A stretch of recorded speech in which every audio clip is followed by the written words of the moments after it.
I've never been to Sweden, so I think it would be interesting to see some differences with the country I'm from. I'm from Canada, I'm French Canadian. So today we're gonna watch a video called 19 Weird Things Swedish People Do that you should do too. Okay, so let's check it out. Maybe Canada can learn from Sweden. Hey everyone, I hope you are doing amazingly. Today I'm going to share the craziest, most wonderful, and best Swedish traditions that I think you should try too. From how we cut our pizza, to how we raise our children, to how we sleep, here From how we cut our pizza? are some of my favorite Swedish traditions that I think everyone in the whole entire world should do. So let's get started. We cut our pizza with scissors. This is also a minimalist hack because you no longer need to use a silly pizza cutter that you literally cannot use for anything. Instead, just use your kitchen scissors to cut pizza. Cutting pizza, I mean, it makes sense. It's easier, right? that is such an easy and fun way to slice pizza. One of my favorite hacks for a happy marriage and a Swedish tradition that I grew up with is to have separate duvets. Having separate duvets makes so much more sense. It is so much more comfortable. You never have to fight with your partner over a blanket, and it just makes a world of difference. If you have one duvet, it's big and bulky and it's crazy. Just try 2 duvets and see. Everyone does this in Sweden, or is it just her? I've never seen this before. I have only one duvet with my wife. If it makes you feel any better. Speaking of duvets and bedding, the next thing that is really important that you should try that we all do in Sweden is that we have a duvet cover and a duvet inner and a sheet to make our bed. We don't have any top sheets. We don't have any blankets. That is absolutely disgusting. Sorry, but it is because you don't really wash them as often. You need to have a duvet if it's cold in your country, and you need to put the duvet inside of the duvet cover, and then you wash the duvet cover weekly, and this way you have a very clean bed. We have this in Canada. I was taught about the idea of a top sheet, and you sort of put the duvet on top, but you never really encase it. But that means that when you move around throughout the bed, your body will touch the duvet inner, and you simply Most people do this in Canada. You cannot wash that once a week because it doesn't last as long as if you do that. So absolutely, if you have a duvet inner and it's cold in your country, put a duvet outer on it. And in the summer, when it's too warm, you just put the duvet inner away and you just sleep with the duvet outer as a blanket. Easy.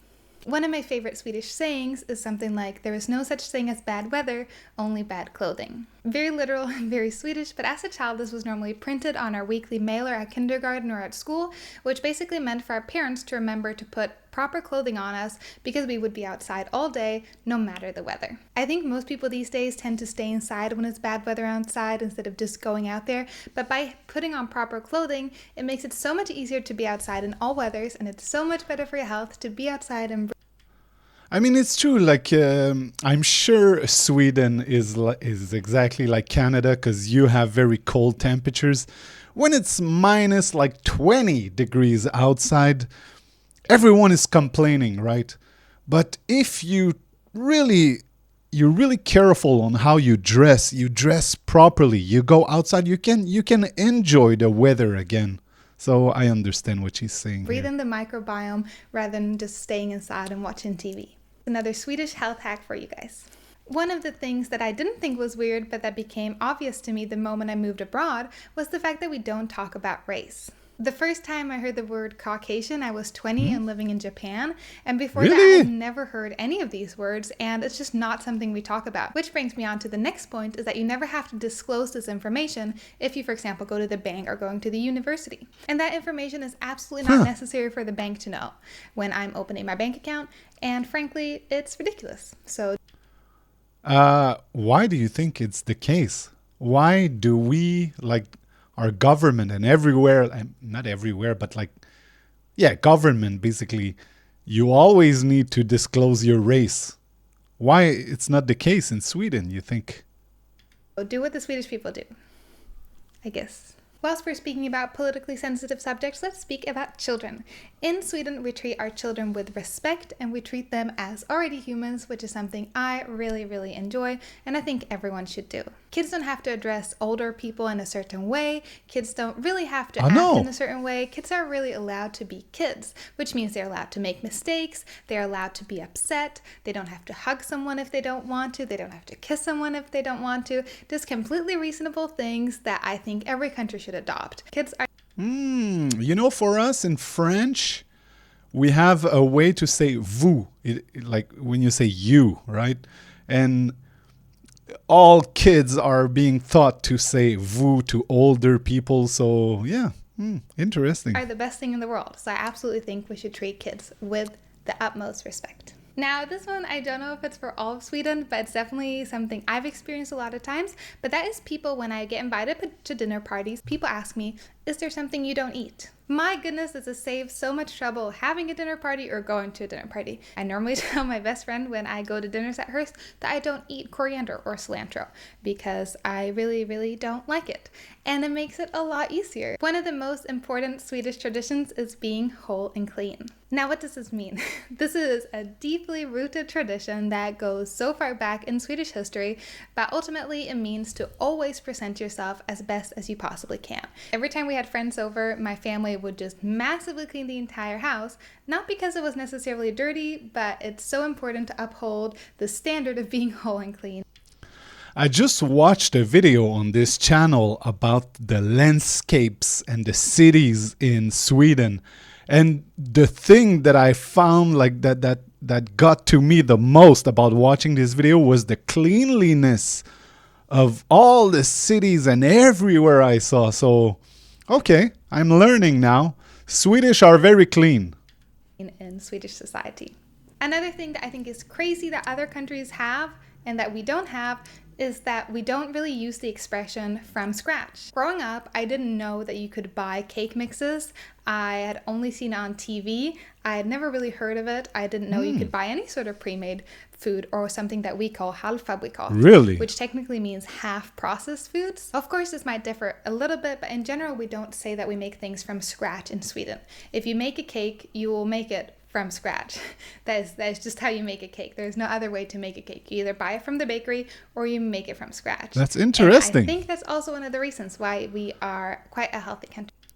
I mean, I'm from Canada, just next to America, so this is a big difference because we have a lot of the American influence where everything is pre-made.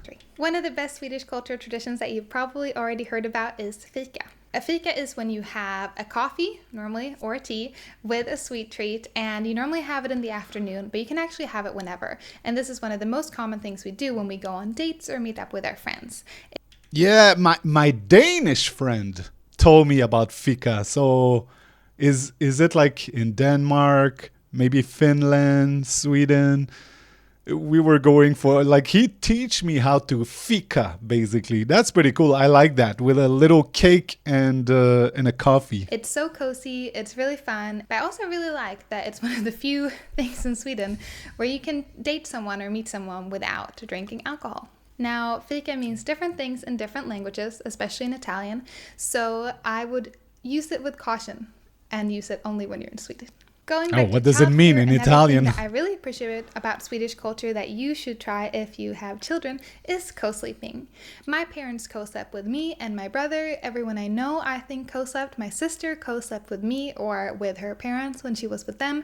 And I've never ever had any issues, heard any issues, or hear anyone talk badly about co-sleeping. Co-sleeping with your baby makes so much more sense because you don't have to wake up in the middle of the night and go into another room. Also, your baby's brain is not developed enough to know that you're not in the room, which makes it feel unsafe. Co-sleeping is literally the best option for sleeping with your baby. I do this too. My wife does this with my baby. Half crib that he put next to the bed with a mattress and made it level to the bed. So I could be in the bed, co-sleeping there at the same time as my mom was in the bed. Co-sleeping shouldn't be a term, I don't think. It shouldn't be a trend. It shouldn't be an idea. It should just be the most common way for sleeping with your baby. Another thing that is common in Sweden but isn't very common abroad is that both men and women call themselves feminists. In Sweden, people are generally more educated about feminism than in other countries, and I really like that we use the word more casually and without so much attachment to it that comes from other countries. A weird thing about Sweden that I thought was a bit quite strange is that our school is a lot easier than any other school in the world. Now, I don't know exactly how accurate this is, but I know that in general in Sweden, we are very educated. However, our school, especially I think middle school and preschool, is a lot easier than, for example, in England or in New Zealand.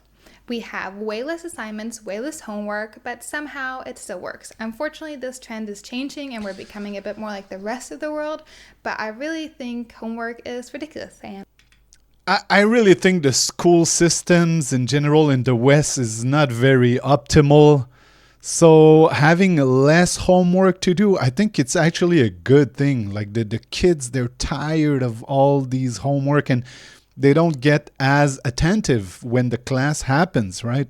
So I'm really in for a change in the school system, and this sounds very different from what we have in Canada, and I'm up for it. And we shouldn't have it. So that's that. One weird thing we do in Sweden, but I think we shouldn't do, so disregard this one, is that we don't really date. Although I'm Swedish, I've never dated a Swedish guy because I think I've only had 2 Swedish guys ever hit on me in my entire life. What? But in general, we don't really date. We don't really have a period of dating where you can see other people, or normally you're just sort of not together and then you're sort of together. Dating in Sweden is very weird. That is why I've been so unsuccessful at it. And yeah. Oh, poor her. She's beautiful. I feel bad for her. What? Blue eyes, blonde hair, she's beautiful. Wait, what's the problem there? What's happening? I find it a bit uncomfortable, and I think Sweden, in fact, should adopt how people date in other countries, because I think it makes way more sense, and it's a much more adult way of dating. Something we do in Sweden is that we learn English very early. This also makes so much sense because it's easier to learn a language when you're young. And voila, most people speak English, which is such a useful skill to have if you want to live in another country or have any job where you don't work in Sweden. All right, so we're going even more political. That's good. Time for religion. One thing we don't do in Sweden is we're not really religious or go to church, even though Wikipedia might say otherwise. So this has changed since then, but when I grew up and my entire generation, we couldn't choose to be enrolled in the Swedish church system. That just happened automatically when we were born, no matter if we were baptized or not. We just went straight into the Swedish church system, which is also the system you have to be in if you want to be buried in a churchyard, or if you want to be married in a church, if you want to get baptized in a church, etc., etc. So this is a quite fun fact compared to other countries, because if you look at Wikipedia, I think Sweden is one of the most, there's the most amount of atheist people in the world. Is that it? I'm atheist, so I think it's a good thing. You just need choice. It's your choice, you know. You don't want to be imposed anything, especially not by your government. So I'm up for it.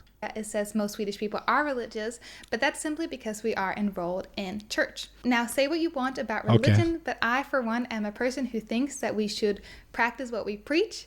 And since most people have lots of sex before marriage, drink a ridiculous amount of alcohol, and do all other sorts of gluttonous things, I think it makes complete sense that most people don't go to church.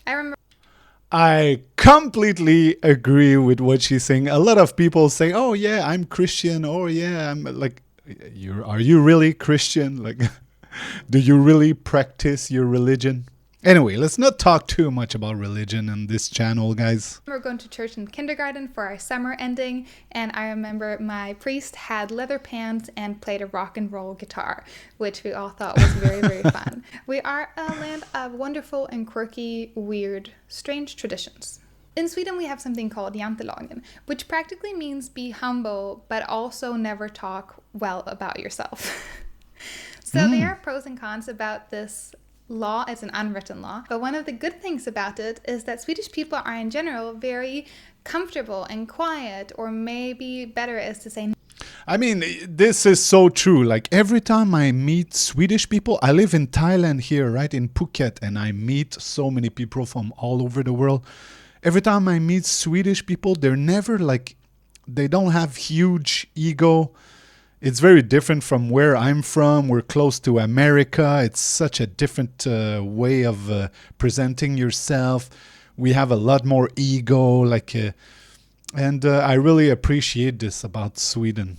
Not loud people. So it's very nice to be around Swedish people. No one ever yells. No one True. ever tries to really be the center of attention. No one really, speaks really loudly. One of my favorite things we do in Sweden, which does not work in English, is that we don't really have a word for please. Now you can use snälla, No. which means like most kindly or can you kindly, or you can use tack, which means thank you. But we don't really have a word for please. I love learning languages because this is those little parts about a language and a culture that you won't really learn unless you know the language. So I love speaking English. I love using the word please. So how would you say oh, can I have this? Can I have this, please? Or you just say, can I have this? That's it?